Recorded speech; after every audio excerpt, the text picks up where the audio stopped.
Good morning. Current affairs. ഇന്നത്തെ news paper എടുക്കാൻ front പേജിൽ ഒന്നും തന്നെ നമുക്ക് എഴുതിയെടുക്കാനുള്ള കാര്യങ്ങളല്ല. കാരണം എന്ന് വെച്ചാൽ മൈഗ്രന്റ് വർക്കേഴ്സിന്റെ കാര്യങ്ങൾ തന്നെയാണ്. ഇന്ത്യയിലെ പല ഭാഗത്തും മൈഗ്രന്റ് വർക്കേഴ്സ് അവരുടെ നാട്ടിലേക്ക് പോകാനുള്ള ഒരു എക്സോഡസ് മൂലം ഉണ്ടാകുന്ന പ്രോബ്ലംസും അത് എങ്ങനെ ഈ കർഫ്യൂ ഈ ലോക്ക്ഡൌൺ പീരീഡിന് അഡ്വേഴ്സ് ആയിട്ട് അഫക്ട് ചെയ്യുന്നുള്ള കാര്യങ്ങളാണ്. പിന്നെ ഇന്ത്യയിൽ ഒരു കാര്യമുള്ളതെന്ന് വെച്ചാൽ കേസസ് സർജ് ചെയ്യുന്നുണ്ട്. അതായത് COVID-19 കേസസ് കൂടുന്നു. അതിനെക്കുറിച്ചൊരു ന്യൂസ് ഉണ്ട്. ICMR ആണ് പറഞ്ഞേക്കുന്നത്, Indian council of medical research.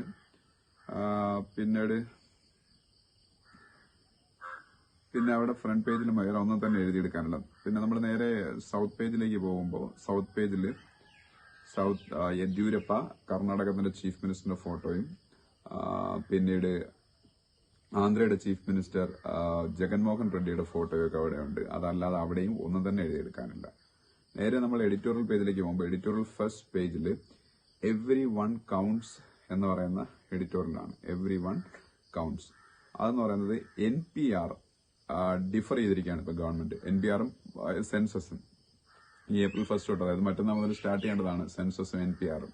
NPR national population register. പക്ഷെ അത് ഡിഫർ ചെയ്തിരിക്കുന്ന ഈ സമയത്ത് ഗവൺമെന്റ് റീതിങ്ക് ചെയ്യുകയും NPR നാഷണൽ പോപ്പുലേഷൻ രജിസ്റ്ററിലെ ക്വസ്റ്റ്യൻസ് അതിനെക്കുറിച്ചാണ് മെയിൻലി സ്റ്റേറ്റുകൾ പലരും കൺസേൺ രേഖപ്പെടുത്തിയത് നടപ്പാക്കൂടെന്ന് പറഞ്ഞതൊക്കെ. ആ ക്വസ്റ്റ്യൻസ് റീഡ്രാഫ്റ്റ് ചെയ്യേണ്ടതിന്റെ ആവശ്യകതയെക്കുറിച്ചൊക്കെയാണ് പിന്നീട് ഒന്നാമത്തെ എഡിറ്റോറിയൽ. അപ്പൊ NPRനെ കുറിച്ചാണ് ഫസ്റ്റ് എഡിറ്റോറിയൽ നമുക്ക് പറയാം. അപ്പൊ അത് വായിച്ചു നോക്കുക, അതെന്താണെന്ന് നിങ്ങൾക്ക് ഡീറ്റെയിൽ ആയിട്ട് മനസ്സിലാവും. സെക്കൻഡ്, പൊളിറ്റിക്കൽ പാർഡൺ എന്ന് പറഞ്ഞ എഡിറ്റോറിയലാണ്. ഈ പൊളിറ്റിക്കൽ പാർഡൺ എന്ന് പറഞ്ഞ എഡിറ്റോറിയൽ എന്താണെന്ന് വെച്ചാൽ ഗോതബായ രാജപക്സ ശ്രീലങ്കയുടെ പ്രസിഡന്റ് ഇപ്പൊ ഒരു വലിയ തെറ്റ് ചെയ്തു. അത് തെറ്റ് തന്നെയാണ്. കാരണം എന്ന് വെച്ചാൽ വാർ ക്രൈംസ് ഒരുപാട് തമിഴിയൻസിന് അഗേൻസ്റ്റ് ആയിട്ട് LTTക്ക് അഗേൻസ്റ്റ് ഉള്ള വാറിൽ തമിഴിയൻസിന് അഗേൻസ്റ്റ് ആയിട്ട് ഒരുപാട് വാർ ക്രൈംസ് ചെയ്ത ഒരു സോൾജിയർ അയാളെ പ്രസിഡൻഷ്യൽ പവേഴ്സ് ഉപയോഗിച്ച് ഫ്രീ ചെയ്തു ശ്രീലങ്കയിൽ. അത് ശ്രീലങ്കയിൽ തമിഴ് വംശജർക്കിടയിൽ വലിയ പ്രതിഷേധത്തിന് കാരണമായിട്ടുണ്ട്. അപ്പം ആ പാർഡനിങ് തെറ്റായിരുന്നു എന്നുള്ള രീതിയിലുള്ള ഒരു എഡിറ്റോറിയലാണ് പൊളിറ്റിക്കൽ പാർഡൺ. അതൊരു രാഷ്ട്രീയപരമായ തീരുമാനമാണ്. അതുകൊണ്ടാണ് പൊളിറ്റിക്കൽ പാർഡൺ എന്ന എഡിറ്റോറിയൽ പേര് വന്നത്. അപ്പം അതും വായിച്ചു നോക്കുക. കാരണം ശ്രീലങ്കയിലെ ഇന്റേണൽ പൊളിറ്റിക്സിനെ കുറിച്ചൊരു വിവരം കിട്ടുന്ന ഒരു എഡിറ്റോറിയലാണ്. പിന്നെ അവിടെ ഒന്ന് രണ്ട് ആർട്ടിക്കിൾസ് ഉണ്ട് വായിക്കാൻ. അതിൽ the deep void in global leadership എന്ന് പറയുന്ന എഡിറ്റോറിയൽ കാണും. എഡിറ്റോറിയൽ പേജിൽ ഒരു അനാലിസിസ് ഉണ്ട്, the deep void in global leadership.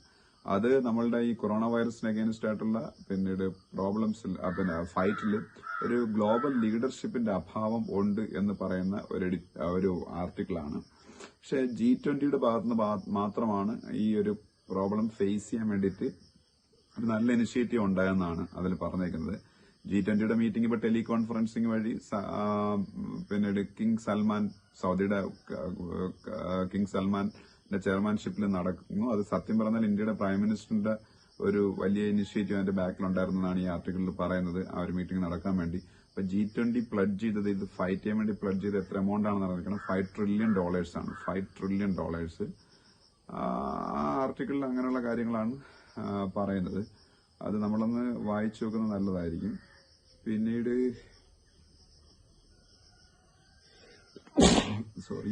പിന്നീട് അവിടെ മറ്റൊന്നും തന്നെ ഇല്ല. നേരെ എഡിറ്റോറിയൽ പേജിന്റെ ഓപ്പോസിറ്റ് പേജിൽ പോകുമ്പോൾ അവിടെ ചില ആർട്ടിക്കിൾസിൽ നമ്മളെ ഗവൺമെന്റ് ഇപ്പൊ എടുത്ത മെഷേഴ്സിനെ കുറിച്ച് അതിനെ അനുകൂലിച്ചും പ്രതികൂലിച്ചും ക്രിട്ടിസൈസ് ചെയ്തൊക്കെ പറയുന്നുണ്ട്.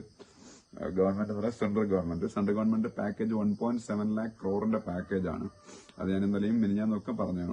പ്രധാനമന്ത്രി ഗരീബ് കല്യാൺ യോജന എന്ന് പറയുന്ന സ്കീം, COVID-19 ഫൈറ്റ് ചെയ്യാൻ വേണ്ടി പ്രധാനമന്ത്രി ഗരീബ് കല്യാൺ യോജന എന്ന് പറയുന്ന സ്കീം. ആ സ്കീമിൽ ഗവൺമെന്റ് പ്രൊവൈഡ് ചെയ്യുന്ന 1.7 lakh crore ആണ്. അത് ഡിഫറെന്റ് സംഭവങ്ങളിലായിട്ട്. അപ്പൊ 5 kilogram വീതമാണ് ഫ്രീ റൈസ് അല്ലെങ്കിൽ വീറ്റ് നെക്സ്റ്റ് 3 monthsലേക്ക്. പിന്നെ ഏതെങ്കിലും ഒരു പൾസ് 1 kilogram കൊടുക്കും. പിന്നീട് 2,000 rupees ഇമ്മീഡിയറ്റ് ആയിട്ട് തന്നെ പ്രധാനമന്ത്രി കിസാൻ സമ്മാൻ നിധി PM കിസാൻ വഴി കൊടുക്കും. പിന്നീട് 500 rupees ജൻധൻ അക്കൌണ്ട് ഹോൾഡേഴ്സായ വിമനിന്റെ അക്കൌണ്ടിലേക്ക് ട്രാൻസ്ഫർ ചെയ്യും. പിന്നീട് എൽഡർലി ആയിട്ടുള്ള പേഴ്സൺസ്, വീഡോസ്, അവർക്കെല്ലാം 1,000 rupees ക്യാഷ് സപ്പോർട്ട്. പിന്നെ പ്രധാനമന്ത്രി ഉജ്ജ്വല യോജന എന്ന് പറയുന്ന free gas free LPG connection കൊടുത്ത സ്കീമിൽ അതുവഴി കണക്ഷൻ കിട്ടിയിട്ടുള്ള ആൾക്കാർക്ക് അടുത്ത 3 മാസത്തേക്ക് ഗ്യാസ് സിലിണ്ടേഴ്സ് സൗജന്യം ഫ്രീ.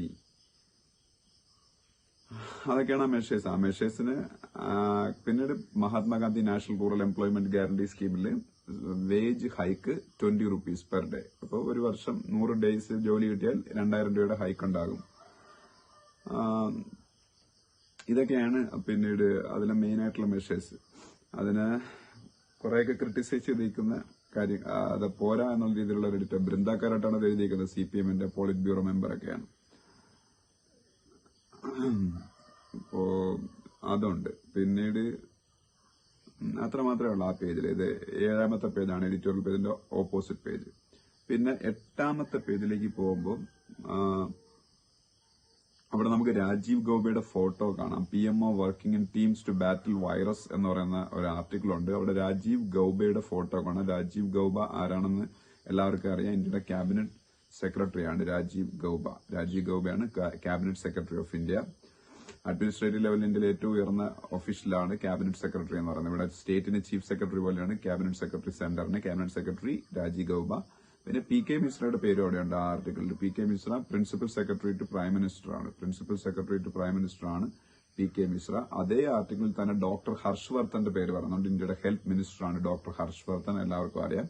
അതേ ആർട്ടിക്കിൾ തന്നെ ഇന്ത്യയുടെ ഹെൽത്ത് സെക്രട്ടറിയുടെ പേര് പറയുന്നുണ്ട്, പ്രീതി സുദൻ, SUDAN. അതേ ആർട്ടിക്കിളിൽ തന്നെ ICMR-ന്റെ ഡയറക്ടർ എന്നുള്ള Indian council of medical research director എന്നുള്ള പേര് പറയുന്നുണ്ട്, ബൽറാം ഭാർഗവ. എല്ലാവർക്കും അറിയാവുന്നതാണ് ബൽറാം ഭാർഗവ. ഈ പേരുകളൊക്കെ ആ ആർട്ടിക്കിളിൽ ഉണ്ട്. പിന്നീട് അവിടെ സ്പൈസ് ജെറ്റിന്റെ ഒരു പൈലറ്റിന് COVID-19 ടെസ്റ്റ് പോസിറ്റീവ് ആയെന്നൊരു ന്യൂസ് ഉണ്ട്. സ്പൈസ് ജെറ്റ് അജയ് സിംഗ് എന്ന് പറഞ്ഞ ആള് ചെയർമാനായിട്ടുള്ള ഇന്ത്യയിലെ ഒരു എയർലൈനാണ് സ്പൈസ് ജെറ്റ്. അജയ് സിംഗ് അറിഞ്ഞിരിക്കുക, അദ്ദേഹമാണ് തുടങ്ങിയത്. പിന്നെ അതേ പേജിൽ തന്നെ SC hearing on religious freedom lie in limbo എന്ന സുപ്രീം കോടതി, അതാണ് SC hearings on religious freedom lie in limbo എന്ന് പറയുന്ന സംഭവം. കാര്യം എന്ന് വെച്ചാൽ സുപ്രീം കോടതി ഓൾമോസ്റ്റ് ക്ലോസ്ഡ് ആണ്. ഇപ്പൊ എന്തെങ്കിലും അത്യാവശ്യമുള്ള കേസുകൾ മാത്രം ടെലികോൺഫറൻസിംഗ് വഴി കേൾക്കുന്നതേ ഉള്ളൂ. അപ്പം ഈ ശബരിമല ഉൾപ്പെടുന്ന ഇന്ത്യയിലെ പല പല റിലീജിയൻസിന്റെ വർഷിപ്പിംഗുമായിട്ട് ബന്ധപ്പെട്ട ഒരു കേസിൽ 9 ജഡ്ജ് ബെഞ്ചിന്റെ ഒരു ലാർജർ ബെഞ്ച് വാദം കേൾക്കേണ്ടതായിരുന്നു. ഇപ്പം അതെല്ലാം ഇപ്പം പ്രശ്നത്തിലാണ്, ആരും വാദമൊന്നും കേൾക്കുന്നില്ല. അതിനെക്കുറിച്ചാണ് ഈ റിലീജിയസ് ഇഷ്യൂസ് പിന്നീട് ഹിയറിംഗ്സ് ലിംബോയിലെന്ന് പറഞ്ഞേക്കുന്നത്.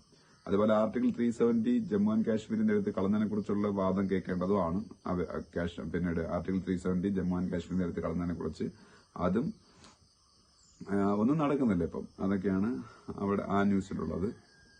പിന്നെ India cuts back on Afghan missions എന്ന് പറയുന്നത് ഇന്ത്യയുടെ അഫ്ഗാൻ മിഷൻസ് ഒരുപാടുണ്ട്. അഫ്ഗാനിസ്ഥാനിലെ പല സിറ്റികളിൽ ഇന്ത്യയുടെ മിഷൻസ് ഉണ്ട്. അതൊക്കെ സ്റ്റോപ്പ് ചെയ്തുകൊണ്ടിരിക്കുകയാണെന്നാണ്.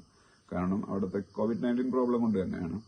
പിന്നീട് ITBP-യെ കുറിച്ച് അതിൽ പറയുന്നുണ്ട്. ITBP ഇൻഡോ ടിബറ്റൻ ബോർഡർ പോലീസാണ്. ഇന്ത്യയുടെ ഒരു പാരാമിലിറ്ററി ഫോഴ്സാണ് ITBP. BSF പോലെ പാരാമിലിറ്ററി ഫോഴ്സസിന്റെ പലതുണ്ടെങ്കിലും BSF പോലെ എന്ന് പറയാൻ കാരണം BSF ബോർഡർ സെക്യൂരിറ്റി ഫോഴ്സ് എന്താ ചെയ്യുന്നത്? BSF ചെയ്യുന്നത് ബംഗ്ലാദേശ് പാകിസ്ഥാൻ ബോർഡേഴ്സ് ഇന്ത്യയുടെ ബോർഡർ പ്രൊട്ടക്ട് ചെയ്യാനാണ് BSF എന്ന് പറയുന്ന പാരാമിലിറ്ററി ഫോഴ്സിന്റെ ജോലി. അതുപോലെ ITBP Indo Tibetan border police ഇതുപോലെ നേപ്പാളുമായിട്ടൊക്കെ ഉള്ള ഇന്ത്യയുടെ ബോർഡർ പ്രൊട്ടക്ട് ചെയ്യുന്ന ഫോഴ്സാണ് ITBP Indo Tibetan border police.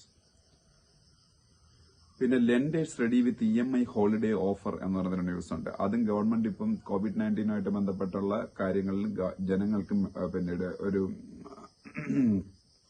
സഹായമായിട്ട് ചെയ്തതാണ്. അടുത്ത 3 മാസത്തേക്ക് EMI ഇക്വേറ്റഡ് മന്ത്ലി ഇൻസ്റ്റാൾമെന്റ്സ് നമ്മൾ ബാങ്കിന് കൊടുക്കാനുള്ള പേ ചെയ്തില്ലെങ്കിലും കുഴപ്പമില്ല. അതൊരു മൊറട്ടോറിയം ആയിട്ട് ഓരോ ബാങ്കും പ്രഖ്യാപിക്കുമെന്ന് പറഞ്ഞേക്കുന്നത്. ഇന്ത്യയിലെ ഏറ്റവും വലിയ മോർഗേജ് ലെൻഡറായ HDFC ഒക്കെ അത് ഓൾറെഡി അവരുടെ കസ്റ്റമേഴ്സിനെ അറിയിക്കാനുള്ള തീരുമാനമായി. മെസ്സേജ് ആയിരിക്കും വരുന്നത്, നമുക്കത് ഓപ്റ്റ് ചെയ്യാം, വേണമോ വേണ്ടത്. മൊറട്ടോറിയം വേണമെങ്കിൽ നമ്മൾ എടുത്താൽ മതി.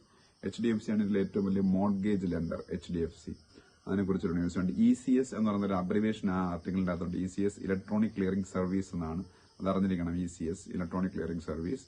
KG മിസ്ട്രിയുടെ പേരുണ്ടോ അതിൽ? KG മിസ്ട്രി HDFCയുടെ CEO ആണ്. HDFCയുടെ വൈസ് ചെയർമാനും CEOയും. HDFC ബാങ്കിന്റെ അല്ല, HDFCയുടെ വൈസ് ചെയർമാനും CEO ആണ് KG മിസ്ട്രി. പിന്നെ അതൊക്കെയാണ് ആ ആർട്ടിക്കിളിൽ ഉള്ളത്.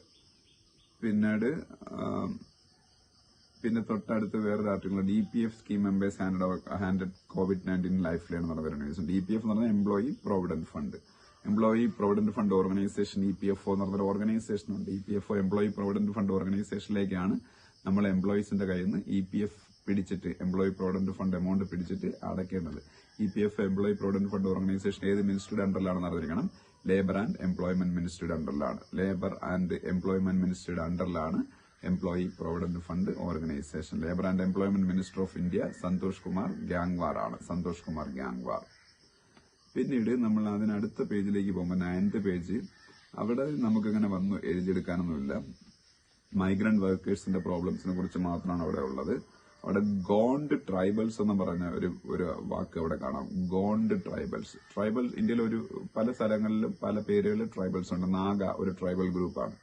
അതുപോലെ ഒരു ട്രൈബൽ ഗ്രൂപ്പാണ് ഗോണ്ട്, GOND. മെയിൻലി അവര് മധ്യപ്രദേശിലാണുള്ളത്. നാഗ ട്രൈബൽസ് ഉള്ളത് നാഗാലാൻഡിലാണ്. GOND ഗോണ്ട്. പിന്നീട്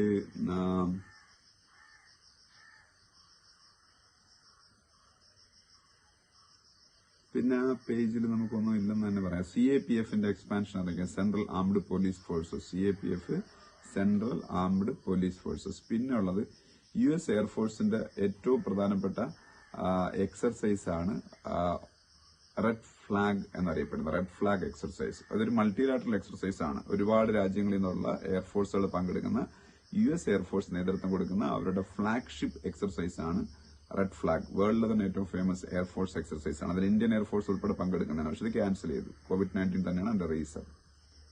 അതിനെക്കുറിച്ച് അവിടെ നേരെ നമ്മൾ പോകേണ്ടത് വേൾഡ് പേജിലേക്ക്. വേൾഡ് പേജിൽ പോകുമ്പോൾ 838 ഡെത്തുകൾ ഒറ്റ ദിവസം സ്പെയിൻ റിപ്പോർട്ട് ചെയ്തിരിക്കുന്നതാണ്. അപ്പൊ സ്പെയിനിൽ വലിയ പ്രോബ്ലമാണ് COVID-19 എന്ന് പറയുന്ന സംഭവം പിന്നീട് മൂലം ഉണ്ടായിരിക്കുന്നത്. അതുപോലെ US ഒത്തിരി പേര് മരിക്കുന്നു. ഫ്രാൻസിൽ പ്രോബ്ലമാണ്. സൗത്ത് ആഫ്രിക്കയിലും ഓൾമോസ്റ്റ് ടോട്ടൽ ലോക്ക്ഡൌൺ ആയി. ഇപ്പൊ ഓൾമോസ്റ്റ് വേൾഡ് ഫുള്ള് ഇപ്പോൾ വൻ പ്രോബ്ലമാണ്. പിന്നീട് ഇതിനിടയിൽ നമുക്ക് ഏറ്റവും വലിയ അമ്പരപ്പിക്കുന്ന ന്യൂസുകളുണ്ട്. North Korea fires 2 short range missiles. North Korea എന്ന് പറഞ്ഞ രാജ്യത്തിനെയൊക്കെ ലോകത്തുനിന്ന് ഒറ്റപ്പെട്ട ഒരു രാജ്യമാണ്. ഇനി ആ രാജ്യത്തിന് ബോംബ് വെച്ചേക്കാൻ എല്ലാ രാജ്യങ്ങളുടെ തകർക്കുകയാണ് ചെയ്തത്. അത്ര എന്താ പറയുന്ന ഒരു മൈൻഡ്ലെസ് ആയിട്ടുള്ള പരിപാടികളാണ് നോർത്ത് കൊറിയയുടെ ലീഡർ ആയിട്ടുള്ള കിം ജോങ് അണ്ണിന്റെ നേതൃത്വത്തിൽ അവിടെ നടക്കുന്നത്. നോർത്ത് കൊറിയയുടെ പ്രസിഡന്റാണ് കിം ജോങ് അൺ. എല്ലാവർക്കും അറിയാം ആ പേര്. KIM കിം JONG ഒരു ഹൈഫനിട്ടിട്ട് UN.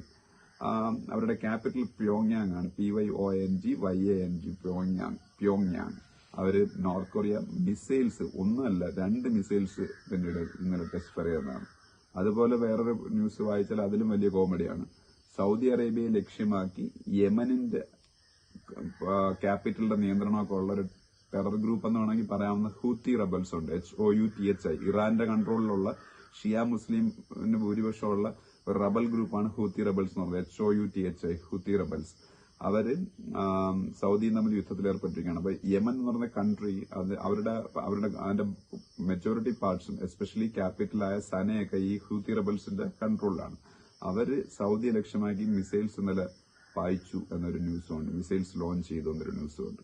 അപ്പൊ ലോകം ഇതുപോലുള്ള വലിയ പ്രോബ്ലംസ് ഫേസ് ചെയ്യുന്ന സമയത്താണ് ഇത്തരത്തിലുള്ള എന്താ പറയുന്ന ലോകം നശിപ്പിക്കുന്ന ആക്ടിവിറ്റീസിൽ ഇവർ എൻഗേജ് ചെയ്തിരിക്കുന്നത്. ഹൂത്തി റബൽസ് യമനിലാണ്. യമന്റെ ക്യാപിറ്റൽ സനയാണ്. അതേപോലെ അവിടെ തന്നെ ഹസൻ റൊഹാനിയുടെ ഒരു ഫോട്ടോ കാണാം. ഇറാന്റെ പ്രസിഡന്റാണ് ഹസൻ റൊഹാനി. പിന്നീട് അതിനടുത്ത പേജ് മണി വൈസ് എന്ന് പറയുന്ന പേജാണ്. 11ാമത്തെ പേജ്. ഞാനിപ്പോ 10ാമത്തെ പേജാണ് പറഞ്ഞത്, ഫോറിൻ പേജ്. അതിന് 11ാമത്തെ പേജ് മണി വൈസ്. അതിൽ കുറച്ച് ആർട്ടിക്കിൾസ് മാത്രമേ ഉള്ളൂ. വലുതായിട്ടൊന്നും കാര്യങ്ങളൊന്നും. NAVയുടെ എക്സ്പാൻഷൻ ആണെന്ന് ചോദിക്കാം. Net asset value. NAV ഈ മ്യൂച്വൽ ഫണ്ടുമായിട്ടൊക്കെ ബന്ധപ്പെട്ട ഒരു അബ്രിവേഷനാണ് ഷെയർ മാർക്കറ്റിൽ. NAV net asset value. AUM mutual ഫണ്ടുമായിട്ട് ബന്ധപ്പെട്ട ഒരു അബ്രിവേഷനാണ് share market. AUM asset under management. പിന്നെ DDT അതൊരു ടാക്സ് ആണ്. DDTയുടെ എക്സ്പാൻഷൻ ഡിവിഡന്റ് ഡിസ്ട്രിബ്യൂഷൻ ടാക്സ്. അതും ഷെയർ മാർക്കറ്റുമായിട്ട് ബന്ധപ്പെട്ട ടാക്സ് കൂടുതലും വരുന്നത്. നമുക്ക് ഷെയർ മാർക്കറ്റിൽ മ്യൂച്വൽ ഫണ്ടുകളിൽ നിന്ന് കിട്ടുന്ന അല്ലെങ്കിൽ ഷെയർസ് നിന്ന് കിട്ടുന്ന ഡിവിഡന്റിലൊക്കെ നമ്മൾ ടാക്സ് കൊടുക്കേണ്ടതായിട്ട് വരും. അതിനാണ് DDT എന്ന് പറയുന്നത്, ഡിവിഡന്റ് ഡിസ്ട്രിബ്യൂഷൻ ടാക്സ്. നമ്മുടെ ഷെയർസിൽ നമുക്ക് കിട്ടുന്ന പ്രോഫിറ്റിനാണ് ഡിവിഡന്റ് എന്ന് പറയുന്നത്. LTCG ടാക്സിനെ കുറിച്ച് അവിടെ പറഞ്ഞത്. LTC എന്ന് പറഞ്ഞാൽ long time capital gain tax. LTCG tax long time capital gain tax.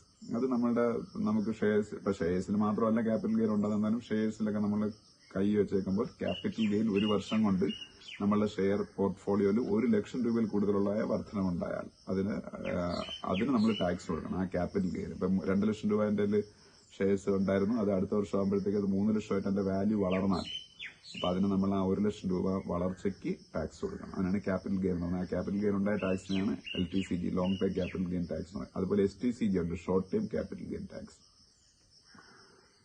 പിന്നെ അവിടെ വേറെ തന്നെയില്ല. അത് നേരെ നമ്മൾ സ്പോർട്സ് പേജിലേക്ക് പോകുന്നു. സ്പോർട്സ് പേജിൽ പോകുമ്പോൾ രവി ശാസ്ത്രിയുടെ ഒരു ഫോട്ടോ കാണാം. രവി ശാസ്ത്രി ഇന്ത്യൻ ക്രിക്കറ്റ് ടീമിന്റെ കോച്ചാണ്. ഇന്ത്യയുടെ മെയിൽ ക്രിക്കറ്റ് ടീമിന്റെ കോച്ചാണ് രവി ശാസ്ത്രി, എല്ലാവർക്കും അറിയാം. ഇന്ത്യയുടെ ഫീമെയിൽ ക്രിക്കറ്റ് ടീമിന്റെ കോച്ച് WV രാമനാണ്, ഞാൻ പറഞ്ഞിട്ടുള്ളതും ആണ്. പിന്നീട് നമ്മളുടെ ഒളിമ്പിക്സ് ഏത് വർഷത്തേക്കാണ് മാറ്റിയെന്ന് എല്ലാവർക്കും അറിയാം. ഈ വർഷം നടക്കേണ്ട ഒളിമ്പിക്സ്, ടോക്കിയോ ഒളിമ്പിക്സ് 2021 മാറ്റി. അതിനെക്കുറിച്ചൊരു ന്യൂസ് ഉണ്ട്. അതില് ജാപ്പനീസ് ന്യൂസ് ഏജൻസിയുടെ പേരുണ്ട് ക്യോഡോ, KYODO, ക്യോഡോ എന്നുള്ള ന്യൂസ് ഏജൻസി. ഏത് രാജ്യത്തെ ന്യൂസ് ഏജൻസിയാണെന്ന് അറിഞ്ഞിരിക്കണം. ജാപ്പനീസ് ന്യൂസ് ഏജൻസി ആണ്.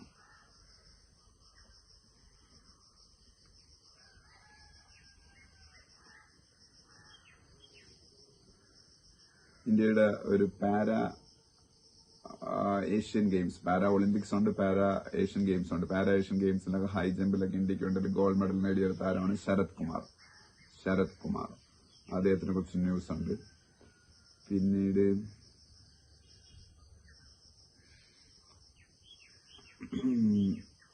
ഹെദർ നൈറ്റിന്റെ ഒരു ഫോട്ടോ കാണാം. Heather Knight, HATHER, Heather Knight, KNIGHT. ഇംഗ്ലണ്ടിന്റെ വിമൻ T20 ടീമിന്റെ ക്യാപ്റ്റനാണ് Heather Knight. Pakistani squash great ആയിരുന്ന അസം ഖാൻ മരിച്ചുപോയി. അദ്ദേഹത്തിന് 95 വയസ്സായിരുന്നു. അൺഡിവൈഡഡ് ഇന്ത്യയിലാണ് അദ്ദേഹം ജനിച്ചത്. അപ്പം അസം ഖാൻ 95 ഇയേഴ്സ് ഏജ് ഉണ്ടായിരുന്ന പാകിസ്ഥാനി ഗ്രേറ്റ് സ്ക്വാഷ് പ്ലെയർ ആണ്. പിന്നെ അത് കഴിഞ്ഞ് അതിനടുത്ത പേജ് വീണ്ടും 13ാമത്തെ പേജ് സ്പോർട്സ് പേജ് തന്നെയാണ്. അതില് കഴിഞ്ഞ under 19 world cup cricket, ICC under 19 world cup ഫൈനലിൽ നമ്മൾ വന്നു. ബംഗ്ലാദേശിന്റെ തോറ്റുപോയി. ആ ചാമ്പ്യൻഷിപ്പിൽ ഏറ്റവും ലീഡിംഗ് റൺ സ്കോറർ ആയിരുന്ന യശ്വസി ജയ്സ്വാളിനെ കുറിച്ച് ഒരു ന്യൂസ് ഉണ്ട്. Yashasvi, YASHASVI, Yashasvi Jaiswal, JASWAL. യശ്വസി ജയ്സ്വാൾ ആണ് കഴിഞ്ഞ അണ്ടർ 19 ICC വേൾഡ് കപ്പിൽ പിന്നീട് ഹയസ്റ്റ് റൺ സ്കോറർ. പിന്നെ ഓരോ വർഷവും ഫിഡെയുടെ ചെസ് വേൾഡ് ചാമ്പ്യൻ, നിലവിലുള്ള ചെസ് വേൾഡ് ചാമ്പ്യന് ആയിട്ട് കളിക്കുന്നത് ഫൈനലിൽ, നെക്സ്റ്റ് വേൾഡ് ചാമ്പ്യനെ കണ്ടുപിടിക്കാൻ വേണ്ടി ഇപ്പോഴത്തെ നിലവിലുള്ള ചാമ്പ്യനുമായിട്ടാണ് ചെസ്സിൽ എപ്പോഴും കളിക്കുന്നത്. അപ്പൊ ആ ചെസ്സിൽ നിലവിലുള്ള ചാമ്പ്യനുമായിട്ട് കളിക്കേണ്ട പ്ലെയർ ആരെന്ന് കണ്ടുപിടിക്കാൻ വേണ്ടിയിട്ടാണ് കാൻഡിഡേറ്റ്സ് ചെസ് ടൂർണമെന്റ് നടത്തുന്നത്. കാൻഡിഡേറ്റ്സ് ചെസ് ടൂർണമെന്റ് അതിപ്പോൾ നടന്നുകൊണ്ടിരിക്കുകയായിരുന്നു. പക്ഷെ അത് ക്യാൻസൽ ചെയ്ത് COVID-19 പ്രോബ്ലം മൂലം. അത് റഷ്യയിലെ എക്കാറ്ററിംഗ്ബർഗിലാണ് നടന്നുകൊണ്ടിരുന്നത്. റഷ്യയിലെ എക്കാറ്ററിംഗ്ബർഗിൽ. അത് ഞാൻ പറഞ്ഞ കാര്യമാണ്. BFI, boxing federation of India. ഇന്ത്യയുടെ ബോക്സിംഗിനെ കൺട്രോൾ ചെയ്യുന്ന BFI ആണ്, ബോക്സിംഗ് ഫെഡറേഷൻ ഓഫ് ഇന്ത്യ. പിന്നെ അർജുൻ ദേവ്, ഇന്ത്യയിലെ ഒരു ലെജൻഡറി ഹിസ്റ്റോറിയൻ ആയിരുന്നു. ഹിസ്റ്ററി എഴുതി ഉണ്ടാക്കുന്ന ആൾക്കാരെയാണ് ഹിസ്റ്റോറിയൻസ് എന്ന് പറയുന്നത്. NCERTയുടെ പല ടെക്സ്റ്റ് ബുക്കുകളും ഉണ്ടാക്കിയ ഇന്ത്യയിലെ ലെജൻഡറി ഹിസ്റ്റോറിയനായ അർജുൻ ദേവ് മരിച്ചുപോയി. അദ്ദേഹവും അൺഡിവൈഡഡ് ഇന്ത്യയിലാണ് ജനിച്ചത്. എന്നുവെച്ചാൽ അദ്ദേഹം ജനിച്ച സ്ഥലം ഇപ്പോൾ പാകിസ്ഥാനിലാണ്. അതുകൊണ്ടാണ് അൺഡിവൈഡഡ് ഇന്ത്യയിൽ എന്ന് പറയാൻ കഴിയും. അപ്പൊ ഇത്രയാണ് ഇന്നത്തെ ന്യൂസ് പേപ്പറിലെ കറന്റ് അഫയേഴ്സ് നമുക്ക് എഴുതിയെടുക്കാനുള്ള പ്രധാനപ്പെട്ട ന്യൂസുകൾ. Thank you.